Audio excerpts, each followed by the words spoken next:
नमस्कार साथियों, सभी को राम राम, सुबह की नमस्ते, प्रणाम, सत श्री अकाल।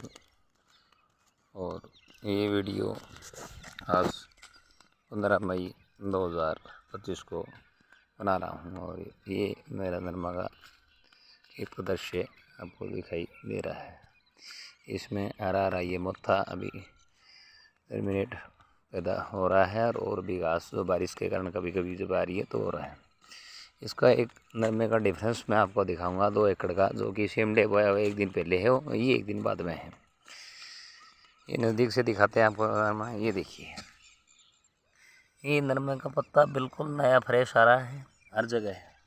मैंने बारीकी से इस खेत का निरीक्षण किया है और इस खेत में मैंने 4 साल से कोई केमिकल नहीं डाला था। इस बार एक प्रोडक्ट एक कंपनी में कार्य कर रहा हूँ, रेनाडस वेलनेस कंपनी का ये जो प्रोडक्ट है बायोनेटल्स 3 किलो ये खाद है, जो कि सूक्ष्म जीवाणुओं का भंडार है। ये देखिए, किसी तरह का इस पौधे में कोई कमी नहीं है। तो 3 किलो की ये खाद 1 एकड़ के लिए पर्याप्त है, जो कि यूरिया, DAP, पोटास, जिंक की वजह से हमारी ज़मीन जो बंजर हो रही है। ये देखिए, ये किसी तरह से पौधे की जो नए फ्रेश पत्ते आ रहे हैं उनमें कोई कमी नहीं है। और ये देखिए, और नरमा भी लगभग कंप्लीट है पूरा, कहीं भी।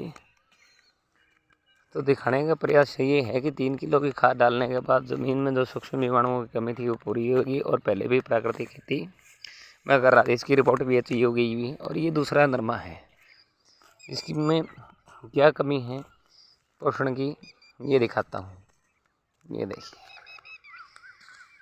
पौधे का जो पत्ता है ऊपर से बुझ गया है, यानी मुड़ रहा है धीरे धीरे, और लगभग इस बीमारी, ये देखिए, नया पत्ता आने से पहले ही यानी वो बीमार हो चुका है।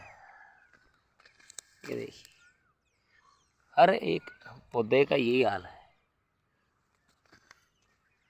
यानी पौधे को हमें पोषण देने की ज़रूरत है, ना कि यूरिया, DAP, जिंक। ये सिर्फ एक केमिकल के बने हुए हैं 1965 के बाद हरित क्रांति के। ये देखिए, नया पौधा आते ही सिकुड़ गया है। ये लगभग इस खेत का सारे का यही हाल है। कोई भी पौधा आप आगे खुद देख सकते हो। ये देखिए,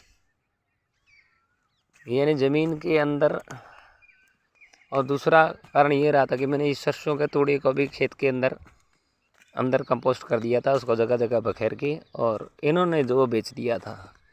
तो हम तो प्रयास ये कर रहे हैं कि कोई भी चीज़ हमारे खेत की जो है बाहर निकाल के हम उसको जो है या तो यूज़ कर लें या बेच दें। तो इस तरह से हमारी खेत की जो अवशेष बाहर चले जाने, तो हमारी ज़मीन को पोषण नहीं मिल रहा, और पोषण नहीं मिल रहा तो हमारी ज़मीन के अंदर जो है धीरे धीरे कमी है। ये देखिए, दोबारा आगे मैंने और दिखाया है, यानी हर एक पौधा नया पत्ता जो आ रहा है वो पहले से ही मुड़ रहा है।